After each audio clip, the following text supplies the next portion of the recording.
Baik, Assalamualaikum warahmatullahi wabarakatuh. Selamat sore Sobat Teh dan Kina semuanya yang berada di penjuru Indonesia dan mungkin di penjuru dunia ya. Jumpa lagi dengan Pusat Penelitian Teh dan Kina. Kali ini kita ingin sekali berbincang-bincang dengan salah satu karyawan teladan kami di Pusat Penelitian Teh dan Kina yang juga menjadi salah satu nih heroes of akhlak. Pasti teman-teman sudah tahu ya, kita saat ini ya sangat berada budaya akhlak yang memang sudah harus terinternalisasi dalam seluruh entitas di perusahaan kita semua. Nah, telah hadir di samping kita yaitu Mbak Mute. Selamat sore nih ya Mbak Mute ya. Selamat sore Selamat sore Mbak Wita. Bilangnya Mbak Wita juga ya. Boleh.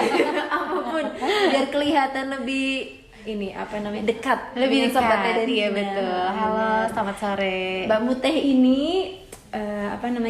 cukup sibuk ya. Alhamdulillah kita sudah bisa nih bertemu dengan Mbak Muteh di sela-sela kesibukannya beliau ini, dan beliau ini juga selain sebagai peneliti di bidang agronomi juga ampuh sebagai bagian promotion dan marketing ya. Mbak Muteh ini luar biasa dan aktivitasnya luar biasa banyak di luar sana. Nah, ini sangat menarik penasaran kita. Kita coba untuk sharing pengalaman aja ya Mbak ya. Iya, Mbak kita Mute ya. cerita-cerita. Jadi kayaknya belum ringan. terlalu berlebihan Mbak Wita ya. Tapi itu Biasa-biasa kenyataannya aja loh. sepertinya.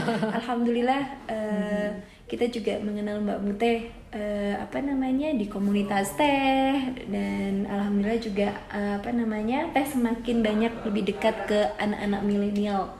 Nah, kita kembali lagi ke yang akhlak tadi nih Mbak Mute, dan juga pasti akan terkait juga dengan networking di komunitas nih Mbak Mute ya. Kan kita mendapatkan alhamdulillah nih berita gembira bahwa Mbak Mute sebagai heroes of akhlak. Ini boleh ceritakan sedikit nggak sih dulu ceritanya tuh bagaimana gitu bisa menjadi heroes of akhlak, dan tanggung jawabnya ini seberapa besar seperti itu Mbak? Monggo diceritakan. Ini berat juga ya sebetulnya, padahal gimana ya, ngalir gitu aja sih ya Mbak. Sebetulnya dari akhlak ini kan banyak implementasinya ya. Salah satunya misalnya amanah.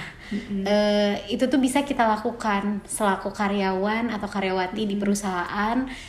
Bagaimana kita mengimplementasikan amanah itu. Amanah ketika kita memiliki sebuah tanggung jawab, kita harus amanah. Misalnya nih, saya ditanggung jawabi di bagian promosi. Saya juga mempromosikan banyak produk di sini, yang produk-produk unggulan dari PPTK. Bagaimana caranya supaya saya pun juga bisa sesuai dengan harapan dari korporat yang amanah itu tadi, menjual sesuai dengan harapan kantor, kemudian mempromosikan keunggulannya, dan memang amanah itu harus jujur ya. Yang namanya promosi, nah itu amanah itu harus jujur. Iya, harus jujur. Yang namanya promosi kita banyak cara di luar sana yang ternyata itu banyak bualan. Nah, untuk amanah di sini kita memang harus menceritakan itu sejujur-jujurnya, kualitas produknya seperti apa dan unggulnya di mana, dan lain sebagainya. Salah satunya seperti itu. Amanah-amanah itu adalah berkata sesuai dengan ininya ya, sesuai dengan memang faktanya, kualitasnya, datanya, seperti itu. Salah satunya itu. Salah satu amanah. Kemudian lanjut lagi nih Mbak. Ada apa lagi nih? Amanah, kompeten. Nah, ketika kompeten. mempromosikan ini kan tidak semuanya bisa menjadi agent of marketing ya kan Mbak ya. Jadi walaupun kita sebagai diri Mbak Mute sebagai researcher nih, nggak semua researcher itu bisa menjadi agent of marketing, agent of change maybe gitu ya. Tetapi agent of marketing, nah ini gimana nih Mbak bisa kompeten di bagian marketing juga, karena marketing itu bukan hanya selling kan ya. Betul. Bisa ceritakan juga Mbak. Ya. Jadi sebetulnya dari perusahaan itu memang kita dituntut ya di Pusat Penelitian Teh dan Kina untuk tidak hanya menjadi seorang peneliti. Jadi bisa mungkin teman-teman yang lain juga punya pengalaman untuk bisa berkompeten di bidang lain. Salah satunya saya yang diamanahi adalah di promosi. Sebelumnya mungkin saya juga pernah di sekretaris direktur, di kemudian penanggung jawab yang lainnya. Nah, kompeten di sini gimana caranya supaya kita bisa terus mau belajar mempelajari suatu hal yang memang sebelumnya kita belum pernah pelajari dan belum pernah kita tekuni gitu kan. Karena basic saya adalah peneliti, Mbak, di peneliti agronomi, which is di sana tuh kita belajarnya tentang tanaman gitu ya, kan. Kita gak jauh-jauh ya. dengan tanaman, budidaya dan lain sebagainya.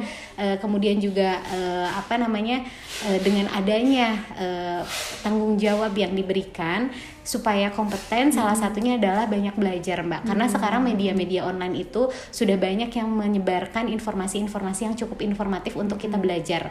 Salah satunya misalnya LinkedIn kalau kita misalnya bayar premium nih, itu ada kelas-kelas khusus misalnya tentang pengembangan diri, dan itu kita bisa pilih sesuai dengan kompetensinya yang akan kita pelajari. Waktu itu saya belajar misalnya tentang kesekretariatan, saya belajar tuh dari situ karena itu free, semuanya free, dan platform itu free. Ada juga dari Google, saya lupa ya linknya apa, itu pun ada.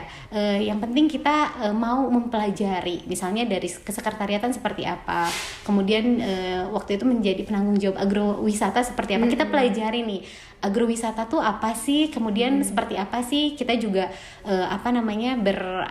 membandingkan dengan yang lain seperti apa, kemudian kompetensi apa yang harus diimprove ya, sebagai personal yang bertanggung jawab di sana. Kemudian sekarang di promosi, saya juga nggak punya pengalaman sebetulnya di bagian marketing, Mbak, gitu.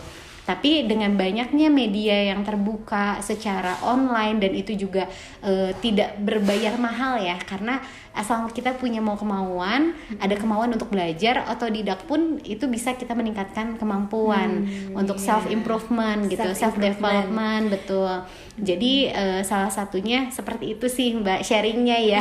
Ini luar biasa sekali nih Sobat Teh dan Kina. Jadi memang self improvement yang di-sharingkan sama Mbak Muteh ini mungkin sifatnya bukan year by year, pasti malah minute of minute, bahkan second per second dia melakukan self improvement. Jadi saya lihat memang motivasi untuk beraktualisasi diri sebagai salah satu bagian entitas akhlak ya, gitu itu wajib kayaknya. Iya betul, karena memang kita sekarang kan dituntut harus bisa segala ya, Mbak ya, harus multitalent dan multitasking betul. Sementara biasanya bakat gitu ya, bakat itu dari seseorang itu mungkin tidak terlalu banyak, tapi skill itu bisa diasah. Nah, skill ini yang bisa kita diimprove, bisa asal ada satu kemauan iya, untuk belajar bener. gitu. Kalau ada kemauan pasti ada jalan. Betul. Yang ketiga yaitu harmonis. Nah, harmonis ini kita tuh kan sebetulnya di perusahaan itu kita diferensiasinya sangat banyak sekali ya, dari berbagai macam background, bahkan agama sebetulnya, kemudian suku, ras, dan kita tuh harus bisa menerima itu, latar belakang, karakter itu harus bisa kita terima untuk bisa bekerja sama dengan baik, karena salah satu yang bisa menjadi sukses dalam perusahaan adalah kesuksesan dari masing-masing individu untuk bisa bekerja sama dengan baik, teamwork gitu ya, dari antar bagian ataupun eksternal, Mbak, gitu, eksternal. Jadi kita tuh untuk sebagai entitas perusahaan PPTK aja kita harus harmonis loh dengan pusat-pusat lain, dengan RPN di bagian pusat, kemudian dengan eksternal instansi-instansi lain, itu juga harus kita jaga. Lingkup kecilnya secara internal kita harus bisa menjaga harmonis itu di masing-masing lingkungan kerja, unit kerja di berbagai bidang, dengan rekan kerja, atasan bawahan, kolegial, betul gitu ya. Jadi kita nggak boleh melihat dari apalagi sara, apalagi seperti itu. Apalagi kan di sini cukup besar ya, keberagamannya cukup besar, dan itu harus bisa bertenggang rasa dan harus bisa mengayomi semua gitu loh, semua keberagaman. Jadi ya harus bisa harmonis. tantangannya Mbak Muteh ini dari sekretaris, kemudian agrowisata, kemudian apa itu namanya promotion, itu kan nggak lepas dari pihak internal dan eksternal Iya, ya. Jadi betul. kalau nggak punya kunci-kunci khusus nih tentang harmonization dari diversity yang ada luar biasa di internal dan eksternal, pasti produk kamu nggak bisa dikenal juga gitu kan. Iya, salah satunya itu. Jadi memang kita harus mau menerima, harus mau belajar, dan harmonis di sini ketika kita bisa, kita harus mau mendeliver itu ke orang lain juga untuk mereka juga bisa improve. Jadi ketika kita bisa, jangan kita merasa oh ini gue bisa, lo nggak bisa, ya udah ya. Kita harus mau, salah satu harmonis itu adalah sharing. Dia mau sharing, mau mengajak juga individu untuk yang lain maju untuk bersama. sama-sama maju bersama. Salah satunya seperti itu. Alhamdulillah ini ya. Selanjutnya nih Mbak Muteh, Akhlak L ya. Loyal. Nah, jadi loyal. Loyal. Bisa sharingkan sedikit, kalau loyal itu kan kadang orang kan relatif ya, kayak betul. gitu ya. Tapi istilahnya ketika nanti dia ngampu jabatan kayak gitu, mungkin tantangannya adalah ketika ada bertemu dengan kolega dan sebagainya, dia tetap bisa menjaga nama baik, bisa kan ya? Betul gitu sekali, ya? betul sekali. Bisa di-sharingkan mungkin ada pengalaman itu Mbak, selain dari kata kunci memang loyal tuh setia, tapi paling enggak kan dia bisa menjaga penghargaan lah, harga dirinya, lembaganya, dia bisa menempatkan diri. Mudah-mudahan bener ya Mbak ya, ini ya. Betul. Ini sekalian kita menjawab yang kolaboratif Mbak. Kolaboratif Ya, boleh. jadi Langsung nih. Iya, langsung karena kolaboratif dan loyal. Jadi yang tadi diceritakan oleh Mbak Wita bahwa memang loyal ini salah satunya kita membawa nama baik perusahaan, entitas kita sebagai karyawan pusat penelitian gitu. Dan itu tuh selalu saya lekatkan gitu. Sudah melekat gitu, sudah melekat sebetulnya. Jadi kemanapun kita berbicara misalnya tentang teh, itu pasti saya juga menyebutkan bahwa saya itu sebagai pusat penelitian teh dan kina kolaboratif. Dimanapun saya melakukan kegiatan, coba mention dong gitu loh perusahaannya, karena memang itu tuh salah satu bentuk keloyalan saya sebagai karyawan ya, karena saya juga dibesarkan di sini gitu. Nah, salah satunya juga untuk keloyalan adalah bagaimana kita tidak pamrih ya dalam melakukan sesuatu pekerjaan tugas ya, tugas. Karena memang the more you give, the more you get ya Mbak, gitu loh. Ketika kita banyak memberi, Allah pasti ngasih sesuai gitu dengan yang kita curahkan ya. Iya betul gitu loh. The more you give, the more you get. Ketika kita memang loyal terhadap perusahaan, bukan hanya materi yang kita beri dapatkan, tapi ketika kita menyemai banyak benih yang baik, itu pasti akan kembali ke kita juga gitu loh. Sehingga memang itu perlu ditanamkan dari masing-masing setiap personal di karyawan seperti itu. Dengan kolaboratifnya tadi juga kita juga tidak bisa ini, karena tadi loyal sudah membawa nama baik perusahaan, dengan kolaboratif juga kita tidak boleh malah memperkuat gitu. Jadi kita kolaboratif di sini jangan menutup diri bahwa kita bisa maju atas atas diri sendiri, jangan maju atas diri sendiri, karena kita tuh perlu kolaborasi baik secara internal baik maupun eksternal gitu kan. Salah satunya nih yang baru-baru saya lakukan adalah kerjasama dengan Bappenas gitu. Bappenas ini meng-approach salah satu UMKM di Bandung, kebetulan juga teman, kemudian minta bantuan untuk ke hulunya, dan kita berkolaborasi di sana. Saya sebagai peneliti di hulu di agronomi yang bisa bantu juga kepada petani rakyat untuk pengembangannya, seperti itu. Kemudian kolaborasi lain adalah salah satunya juga saya berkolaborasi di komunitas aktivis di sini. Ini sebetulnya komunitas aktivis teh ya. Iya, jadi memang itu untuk bisa membuka wawasan kita di dunia luar seperti apa, yang kemudian kita bisa implementasikan di perusahaan untuk kemajuan perusahaan juga, sebetulnya seperti itu. Dan kita jadi lebih tahu, lebih update nih di luar itu seperti apa. Lebih peka, adaptif, terus berkembang cepat jadinya. Harusnya tracknya lewatnya berliku-liku, ini bisa langsung bypass gitu kan, dengan berkolaborasi. Dan salah satu lagi misalnya di perusahaan kita nih kalau saya di peneliti agronomi, kemudian punya beberapa penelitian tentang life cycle assessment yang kemudian jadi ada hubungan dengan dekarbonisasi dan lain-lain sebagainya. Itu kan suatu hal yang baru juga bagi kita.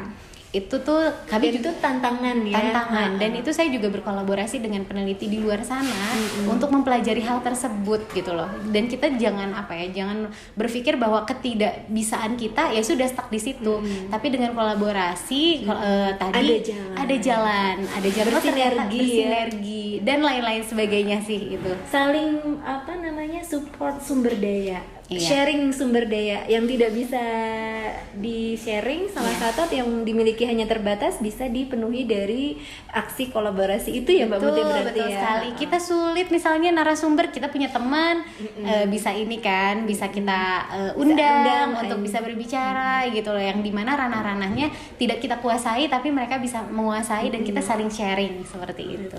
Nah, kalau bicara adaptif sebenarnya sudah terjawab dari diskusi ini sepanjang kita nih. Jadi memang Mbak Mute ini sudah ada simbol adaptif juga nih, karena dia sudah bisa berinteraksi, berkolaborasi, terus kemudian self improvement langsung dengan berbagai macam tantangan ya di industri teh dan gina. Otomatis karyawan satu ini adalah sudah adaptif ya Sobat Tandanya, dan ini merupakan salah satu cerita yang kita bisa sharing. Jadi ini menjadi semangat ya, motivasi untuk seluruh karyawan lain yang bisa kita ambil hal-hal yang sangat baik kayak gitu, yang seperti contoh ini.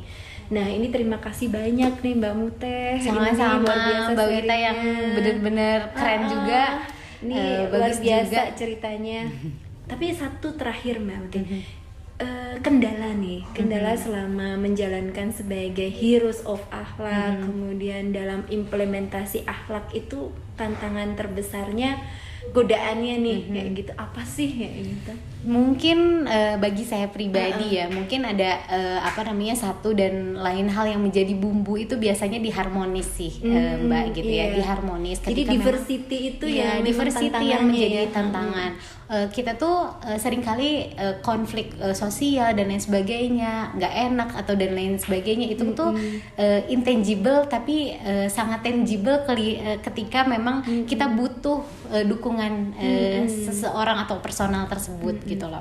Nah, salah satunya adalah ya kita harus memperbaiki diri ya, maksudnya apapun itu misalnya challenge-nya positif dulu gitu, karena kita tidak pernah bisa merubah seseorang gitu loh. Yang bisa kita rubah menjadi faktor apa sih yang utama dan yang paling bisa menjadi variabel yang paling bisa kita kontrol adalah diri kita sendiri gitu loh. Diri kita sendiri ya, terserah lah misalnya orang lain mau seperti apa, yang penting kita bisa mengendalikan misalnya ya gimana caranya supaya kita bisa jalan tetap harmonis gitu, walaupun memang waduh kadang kok begini ya, kok begitu ya, tapi it's okay lah gitu. Yang penting tujuan untuk perusahaan itu bisa tercapai. Ya bumbu-bumbu kayak gitunya itu biasa ya, karena life is never flat. Oh iya benar. Kalau flat terus bosen boring.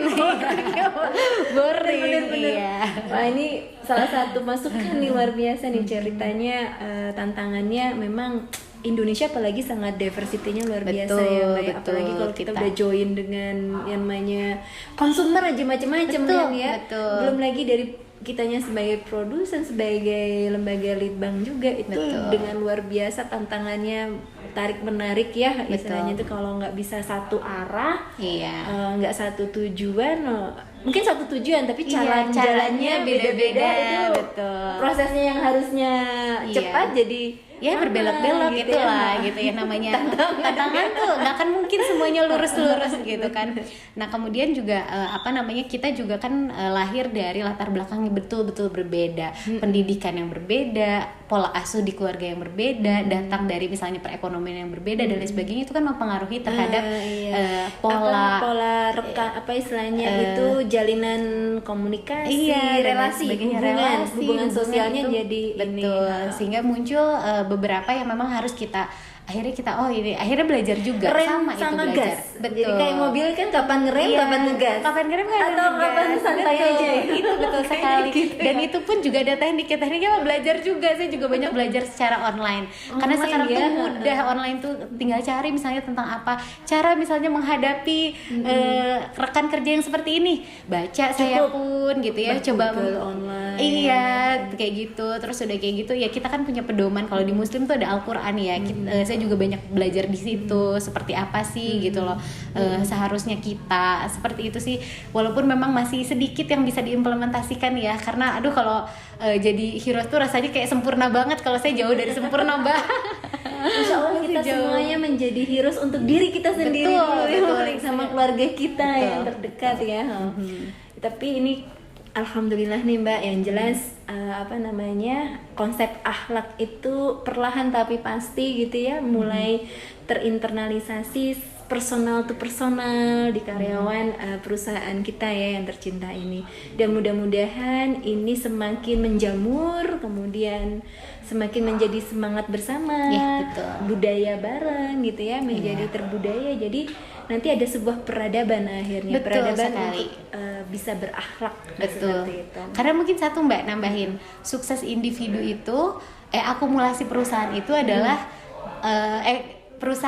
sukses perusahaan adalah akumulasi dari kesuksesan individu. Nah, itu loh. Catat, gitu. Sukses ke perusahaan ini adalah quotes ya, quote the day. Sukses perusahaan berasal dari akumulasi sukses individu di perusahaan tersebut. Jadi kita sukseskan dulu individu kita sendiri secara personal, biar nanti kita bisa bantu berkontribusi secara baik untuk perusahaan. Alhamdulillahirabbil alamin. Terima kasih banyak ini Mbak Mute. Sama-sama Mbak Mita. Sharingnya luar biasa dan semoga sangat bermanfaat untuk bermanfaat sedikit ininya ya, sharingnya.